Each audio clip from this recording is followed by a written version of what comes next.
Is there a mat enforcer at your gym? Are you still the enforcer? I'm definitely not the enforcer. You're lucky if I'm there. Coach is like, we need you tonight, Joey. Sorry, bro. Maybe next month. Ladies and gentlemen, welcome to another Bulletproof for BJJ podcast. Does your gym have a mat enforcer? Are you the mat enforcer? Is this a necessary part of jiu-jitsu culture, or is this an old school thing that maybe is not so good? I wanted to talk about it because it's something that I was looking everywhere on the internet. Not many people talked about this, but we all know that it exists. Absolutely. More so in some gyms than others. Yeah, definitely. Big thing for us coming up. Definitely. I think there was always a designated person, usually a brown belt or like a purple. Or a purple, like just ultra tough, usually strong, not always big, but tough. And they were there really. Up for a scrap. They were up for the scrap, but they were also there to kind of protect the tribe a little bit. I think it was one of those things that, like, sometimes, no, hear me. The reason why I say this is I've seen this more recently, that you get a new black belt coming in and they're just there to test the gym out, but they may not be so merciful with everyone on the mat. It's not their gym. They don't care. Sometimes you need almost like a bouncer-esque person to come through and like subdue the new rowdy person or whatever it might be. Yeah. You know, like you kind of need a gym. Well, that was the thinking, right? Put it on them and that'll simmer them down a bit. Not necessarily, but yeah. Yeah, that's kind of the problem with it, is to an extent. Yeah. And so, yeah, like I have seen a few, I've got a couple good tales around enforcerism, but I guess my question for us to discuss today is it good? Do we actually need it? Like, if your gym culture is pretty sorted, do you need some big staunch to like bash people? Yeah, it's a good question, because I think the sort of, you know, I think a lot of this came from early days jiu-jitsu, where it was very territorial. Yes. Right? So it's like, you don't train at other gyms. This is our gym. Anyone from another gym that comes here is immediately, we're suspicious of them. Yeah. That's kind of what's implied. Yep. And to that point, then it was like, all right, so we're suspicious of them. So usually maybe let's put them up against the enforcer or, first kind of thing. But also I think there's another sort of inherent belief with this part of the culture, which is that if, say you've got a visitor that comes in and they're going real hard against like lower belt students, then the belief is that, well, in order to teach that person that that's not the right thing to do, you need to beat them up. Yeah. It's kind of like, I don't want my child to be violent, so I beat them. Do you know what I mean? Sort of. Or do I? Whereas no, I teach my children to not be a bully by bashing that other kid. Exactly. Yeah. By disciplining the bully. Watch me beat the shit out of this bully. kid. Yeah. So you know not to do it. Yeah. Yeah. It's there's an irony in there. Yeah. So in one way, you're like, okay, there's a rationale there. It makes sense. And definitely if you've come into a place and maybe you're going a bit hard and you're a bit oblivious, and then someone goes, hey, let's roll. And they bring that energy where they're like, I'm going to teach you a lesson right now. And I know I've copped this before. Sure. And then they beat you up and you're like, yeah, okay, I need to chill out a bit, right? Got to dial down a little bit. Yeah. But it also kind of, It's not, bolsters your feeling of like, I got to be tough. I'm here to fight. Toughness, toughness is what's valued. And one day I'll be the mat enforcer too, kind of thing. Maybe. Versus, say, the coach just going up to the new person going, hey, man, I just watched you roll. You went a little bit hard with so-and-so. Would you mind just simmering back? That's actually a way more efficient place to deliver the lesson. Yeah, but that's not as fun. I agree. Not even. I fucking love a good mat enforcer story. No. I think, no. I'm not saying we should get rid of it. No, but I actually think that Don't some beat your people. children. So, yeah, I'm not about the beating of children. But, anyway, what I was going to say, relevant to what you're saying, is I think sometimes, not always, sometimes people coming through who are visiting the gym, generally most people are respectful, but some people don't give a shit. And they're not going to respond to you being like, hey, man, could you dial down? Sometimes you need somebody to kind of, you need at least. Maybe. I don't know though. It'd be pretty, I'm just, like, for sure, there's always going to be people. But for a coach to go up to someone and say, hey, man, can I just tell you something? And that's being protective of the flock. I would find it, I think it'd be hard to imagine someone that wouldn't be like, oh, shit, the coach just told me to pull my head in. No, some people quits. Like, absolutely. But then you could say, hey, bro, you're done for today. that's a stronger move. And I think some coaches are maybe more hesitant to do that. Well, it's super confrontational, right? It is. But there's a thing. Then you just outsource the confrontation to your students. Yeah. And that's like, and that's really kind of irresponsible to a, like, unless you got an enforcer, you're like, JT's going to take care of it. Hey, JT, you're up with this guy next. Yeah. And look, I've been in that role before and I've seen that role before. And you'd mentioned before, Joey, that maybe someone had, your old coach had thought of you like, I was the enforcer definitely a couple of times. Go put smash on that guy. Ladies and gentlemen, I want to share a secret with you. This is my secret little baggie. Oh yeah, sodi. So in this awesome little bag is 1,000 milligrams of sodium, 210 milligrams of potassium, and 70 milligrams of magnesium. Now, the sodium in here is Australian lake salt. And the thing which a lot of people don't realize, now I'm going to mix it up right now. I do this every day, sometimes twice a day, is they're not hydrated. And if you're thirsty after warm-up when you're at jiu-jitsu, you're not hydrated. So just drinking water is not good enough. I'm going to give that a little stir. I have 600 mils of water here. Some of you might like 500, depending on how salty you like it. And there's a good amount of salt here. Just drinking water, you're going to pass that. You're going to sweat that. Ooh, delicious. And the flavors are awesome.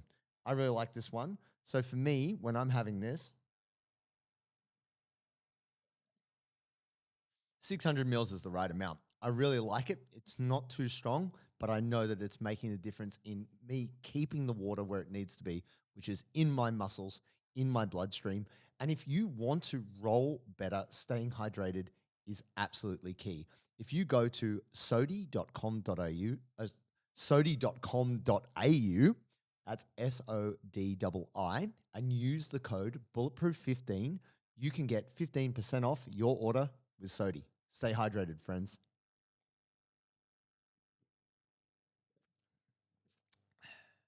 I told there was a time a visiting purple belt came in, had a bad attitude. Very rough, yeah. And coach was like, sort it out. Yeah. And I think I was like, oh, there's a new guy like getting changed. And coach was like, yeah, he's visiting. And I was like, oh, does he seem cool? And he's like, no. He's like, you roll with him. Oh. And I was like, oh, and it was the most hectic roll. It was so full on. Yeah. And I got the better of him. I remember, took him down, counted his takedown and his takedown, and then whatever. Probably just like cross-faced him for 5 minutes. And, but I was like, I don't need this shit. No. I'm not looking for this on a Thursday night. It's stressful. And look, I was witness to mat enforcerism, you might say, at the first gym, because there was a lot of really tough brown belts. And anyone new who came in who's trying to test or whatever, they're like, all right, we don't care what belt you are. Like, you're going to go with Big Paulie, or you're going to go with...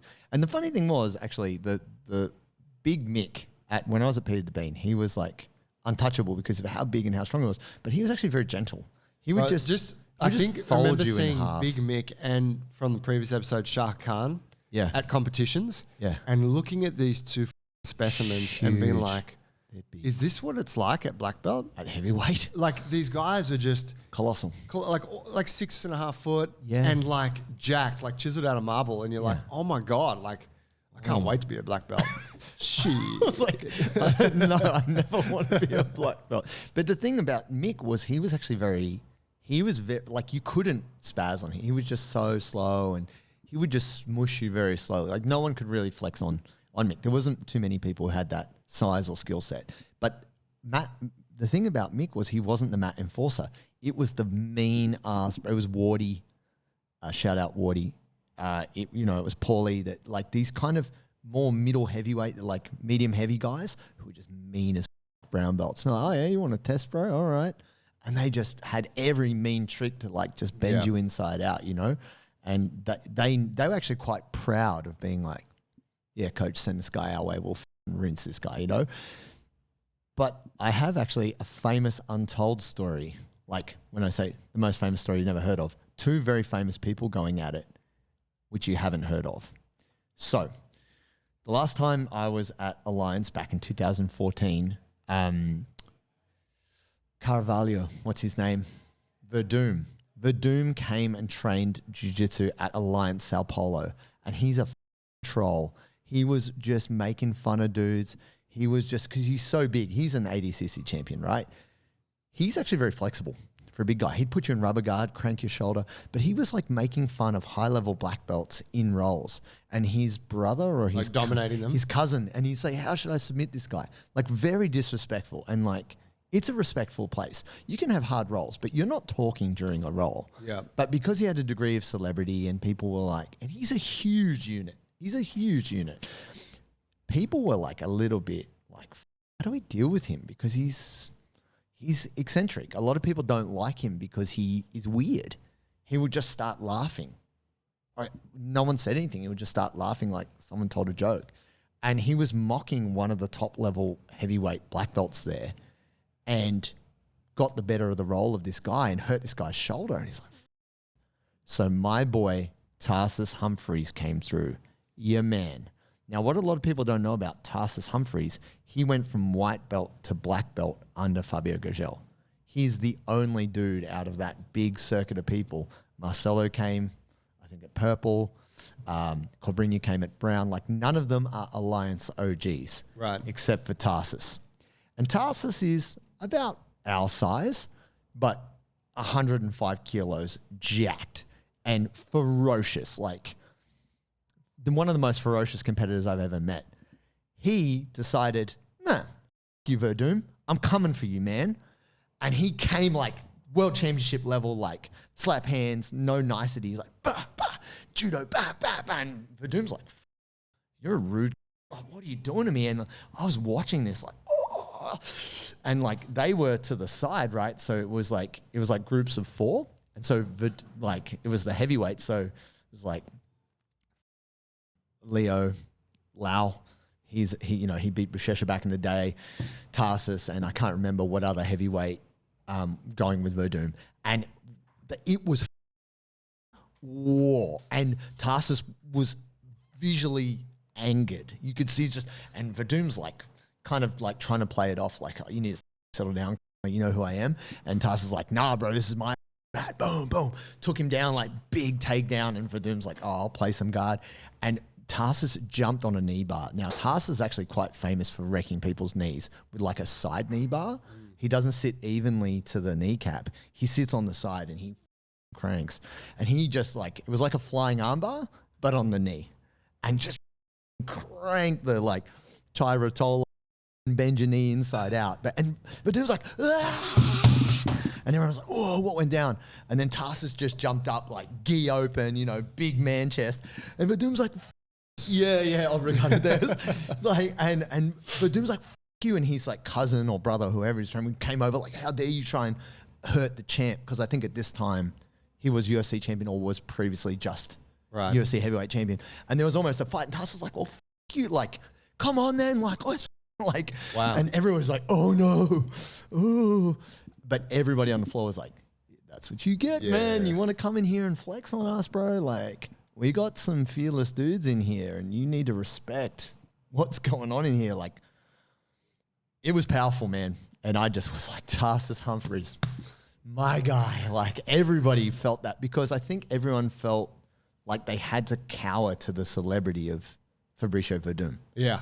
And Tarsus is like, I don't give a f. You have that, like when you train at that academy, that's like, there's a collective pride. This is our academy. This place is tough. Yeah. My training partners are very good. We have, like, I think we all have that. Yeah, for sure. So yeah, when someone comes in and does that, it's a indignation on your academy. Yeah. How dare you come to this hallowed place and show no respect? Like, yeah. And I mean, respect is given and taken, but he was being really rude and he's kind of famous for being rude and Tarsus wasn't having it. So that was a moment where I was thankful for the mat enforcerism of Tarsus Humphreys. Shout out. You're my guy forever.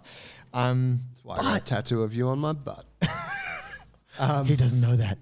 But yeah, and in that scenario, you need someone, right? Yeah, and look, that's obviously a lot of ego and there's lots of stuff in that, but that's like, if you're a world champion in jiu-jitsu, I guess there's levels to the game, right? They're both world champions in their own respects and different things.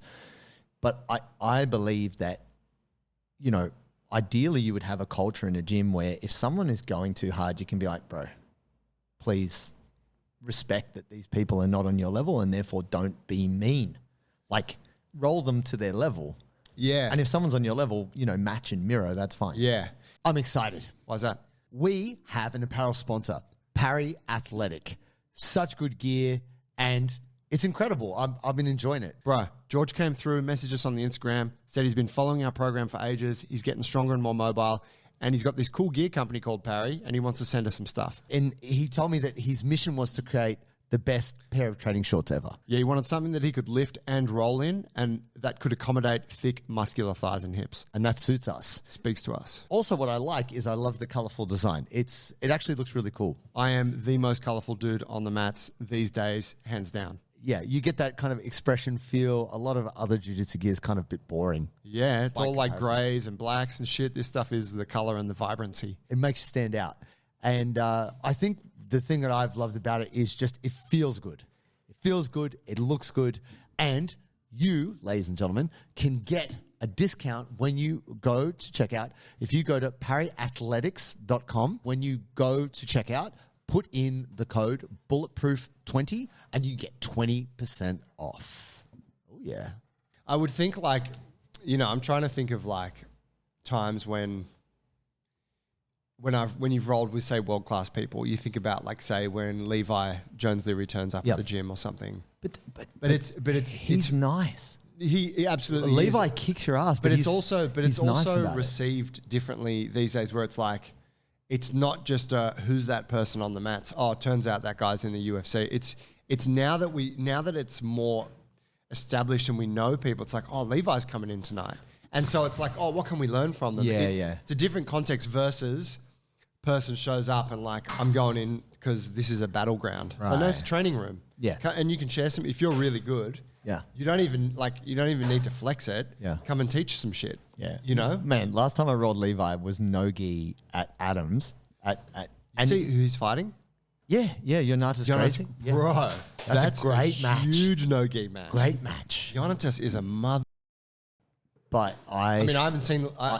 We know Levi. I think Levi has one of the best no-gi guards there is. I'm best super guards excited ever. for this. Yeah.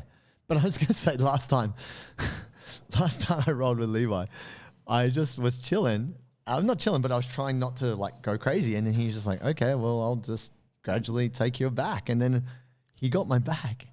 And then he kind of let me out. And I was like, no, do it. Kill me. Don't disrespect me like that. Don't pity roll me, bro. Take my back and finish me, cuz do it. And then he's but I know I could. He's nah. And I'm oh. But you don't know that you could. But you didn't. No, I know I could. I need to know. Anyway. But he's such a lovely guy. I got so much respect for him because he knows his level and he rolls appropriate to his level, right? If you're not. Yeah, I think that's the thing now is that I don't know, I feel like those days, it was the old days where it was more unknowns, who's that person, they rock up, put it on everyone, turns out they're world elite. Oh, I think it depends on the gym. I think it depends on the gym. I think it's the gym culture. From what I understand, we spoke with Declan, Declan's dude, if you're over 200 pounds and you walk into B team, Nicky Rod is going to eat you for lunch. Because that's where you fit in. It's true, but you're walking into his turf, right? I'm more saying you wouldn't get a Nicky Rod showing up at another gym and then putting it on everyone, because it would be hey, Nicky Rod's coming to the gym and he's going to run a seminar or something. Do you know what I mean? Maybe, but I don't know Nicky personally, but I'm pretty sure everywhere he goes, he bangs with whoever he's rolling. That's the guy. I saw the photo with Declan and So what you should know is Declan Moody is a big rig, but he's actually a very nice, definitely bigger than me. Nice natured guy. Yeah, just by a pinch. But when you see him with Haisam and you see him in the middle with Haisam and Nicky Rod, and you're oh, he's the small guy. Yeah, he's in the middle, and they're he's got his arms up like this around their shoulders, and you're oh God, how big and gargantuan must those dudes be? Yeah. But I guess it being a competitor mat, you expect that there's these monsters that lurk. I guess the reason why I'm bringing up this thing about being a mat enforcer is if you train at a smaller gym, and maybe your coach is older or who knows, or maybe your coach isn't rolling that night, they need I don't know. able-bodied. They need someone to represent them or their teaching. Yeah. Or Yeah. just to I guess, maybe keep the peace. It's true, yeah. Like they get someone, they're like, this person's going to be a handful. Hey, I'm just passing through the area. I want to come in and train tonight. I'm an ADCC competitor. Whatever. You're like, oh, shit, okay. Yeah, who's the student that they're going to go, hey, man, I want you to roll with this guy? Because, I mean, obviously each team has its competitors. So there might be a lightweight blue belt. So here's an interesting story. Totally random. I told the story before. A little guy named Guy had this limp and like lever length discrepancy. Best guillotine ever. And this guy came in, big heavyweight black belt. They're like, oh, you should just go with Guy. But I seen Guy put everyone out with that guillotine. He put me out with the guillotine. Like, he put out Bernardo Faria with that guillotine. Like, Guy's just this kind of lightweight blue belt guy. They put this huge black belt with him.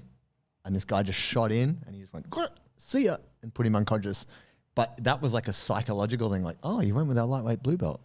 Oh. Yeah, you got put out, bro. That's, guess you better sit off. You know, so anyway, I do believe, like, the reason why I'm bringing it up is I think maybe it's a hangover, like you're saying, like from old school jiu-jitsu.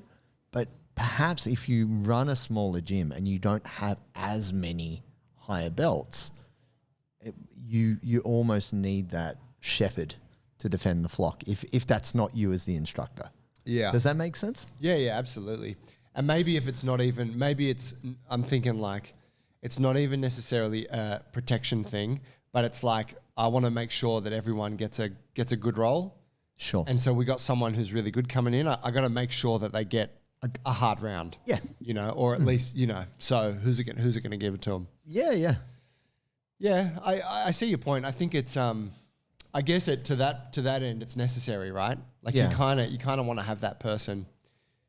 I don't know, I do romanticize the enforcer idea. I think it's a nice rite of passage for the player to go through. Yeah. You know, to be that person if that's something you want to step into. And it's not forever, right? Like it is usually it's usually around that time of like purple brown where you maybe like, I don't know if you're in your competitive prime, but you're in like a high level jiu-jitsu prime, and even you don't have to be a big, strong brown belt. You might be like a lightweight, skinny, ultra flexible purple belt who's just got the best triangle ever. And your coach knows that you can triangle anyone. So they're like, well, you know, maybe go with this big, strong bull. You triangle them. And there's a lesson in that. Like having someone who you know has that skill set that can just, doesn't matter who they roll, they're going to do well against, right? Yeah. And that's a good reflection. It's almost like having a representative in the Senate of Jiu-Jitsu. You're like, they represent us. Yeah. This is our skill. You know how each school has someone who's really good at, like the prodigy of not progeny, not the son of or the daughter of, it's this person best represents us. Like this person does our jiu-jitsu. So if you come to our school, you're kind of fighting our style. Yeah. You know, it's like our strongest ambassador. Yeah, like a kung fu school. Like it does throw back to that kind of Gracie challenge thing, but it's like, you think your style can defeat me? Like Wu-Tang Clan. I think if I think about different people who I've rolled, I've been put to the mat enforcer. Like I think people perceive me as being like quite rough if I'm going to roll, but I'm not. I'm very much a Well, they've listened to you on the podcast. We're like, it's kill or be killed out here. Bro. If I catch you on this, I'm doing this. Bro, match and mirror, right? You bring that big gi energy, I'm a bring it too. But if you just roll, I'm a match and mirror. And that's how I like to play. Like if you're just cruising, I'm cruising. If you try and rip my leg off, all right, let's do that dance, you know, like, because I just feel it's inefficient to try to, you know, blast everybody, right? But there's always someone who's like, hey man, can we roll? You want to roll? Big fan of the podcast. All right, here we go. Let's go. So I remember going to a particular gym and they're like, oh, go with our guy over there. He's purple belt. No, he's pretty good. And I was like, straight eye, look, the guy's got the gnarliest cauliflower ears. He's just like tough looking human, like thick neck, really gnarly fingers, not particularly jacked, but I'm like, no, this guy's very good at jiu-jitsu.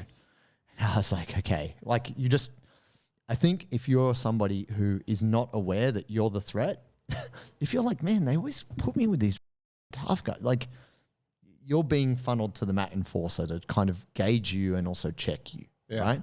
Like, similar, when I went to Bernardo's gym, he put me with Bordoni when he was brown belt. And he was a brown belt world champion. He's like, oh, go Giancarlo. He's pretty good. I'm like, I know who this guy is. He's from Lucas Lepri's gym. Isn't this guy a world champion? And Bernardo's like, oh, no, like, only in the gi. And I'm like, we're in the gi, bro. Like, why are you putting me with him? I hadn't had enough time just having you me up. But it's just the nature of things. So I think whether or not you are the mat enforcer or you're being put into the fire of having to roll the enforcer, like it's a reflection of skill, I think. Skill and toughness. There's like an element of like this person is tough. So even if the person they're encountering is better, they can tough it out. And I guess the reason why I wanted to talk about it is I'm wondering if it's a good or a bad thing. Is it still necessary to have a mat enforcer? So what have you arrived at? Well, I thought I'd pick your brain on this one, Joe. You know, you're training. Is there a mat enforcer at your gym? Are you still the enforcer? I'm definitely not the enforcer. You're lucky if I'm there. Coach is like, we need you tonight, Joey. Sorry, bro. Maybe next month. I don't think there is I don't really know. Maybe I'm kind of not in the circuit, so I don't really know. Okay. But in a sense, I would say at that gym, it's almost like everyone's an enforcer. Oh, actually, like if someone visits, it's pretty, I think. It's a rough time for that everyone. lunchtime no-gi, it's like, pretty much anyone here is Gonna mess you up. Gonna be like a real challenge for whoever visits. Yeah. You know? I don't think it needs to be there, you know? Yeah, so you think if the standard is high enough across the whole club, then what, you know? But it definitely changes, right? I'm thinking like evening classes, which I don't go to. You got a lot more beginners, a lot more people kind of just coming through and stuff. It's like, okay, I can see there where you maybe have a few people that are more towards the top that are like, they're my people. You know, so coach is like, oh, hey, visitor, roll with this cat. Yeah. So probably does still need to exist there. But that lunchtime no-gi session is pretty high level. Yeah. I do personally believe that if you're a smaller club, you need a champion. You need somebody who is your kind of exemplification of skill, toughness, all those things, which is not necessarily the instructor. Because what I am seeing is that instructors, they might have already trained twice that day or, so they're running the class. They can't always roll with everybody. So it's just a function of jiu-jitsu that they need somebody to represent them on the mat. I would agree. Though I think, if you're running a small gym, if you're hearing this, you're like, I don't have that. I think like if you don't have it, it's fine. Oh yeah. You just have to address it. Yeah. You got someone coming in and you suspect that they're looking for a bit of a war. Yeah. You just simmer that shit down. Hey man, just so you know, super chill here. Everyone's pretty new. We don't roll really hard. I'm happy to do a round with you, but no one here is trying to kill each other. Like you just extinguish the fire, Yeah, preventative. Exactly. And I've had people say that to me when I've let them know I want to come and visit. Yeah. And I'm like, oh, you don't need to tell me that. But I can understand why they're saying that. Yeah. Because they're like, just in case, if Joey you're looking the for natural's a war. coming. Yeah. Joey's going to mount everyone. Maybe. But no, just let me start in mount. I'm working on it right now. It's week 5 of 6. It's only pre-roll. Hey man, you got anything you're working on? Yeah, mount. Yeah. We just start from there, we're good. Yeah. Preach. Nah, man. Well, anyway, for those of you out there, if you've witnessed it or if you have been subject to it, whether you are the enforcer or you've had to go to war with the enforcer for good reason or not, I think it's one of those things that we almost can't avoid it because it's like an evolution of jiu-jitsu. If your gym is big enough and you have a high enough standard practitioners, the team's solid. But if you're a small gym and you've only got a couple of higher belts, maybe you need that. You need that defense. Yeah. You need that shepherd against the wolves that can occasionally come through. All right, my friends, there it is. Mat enforcers. Are you one? Are you becoming one? Let us know in the comments. Soup. Peace.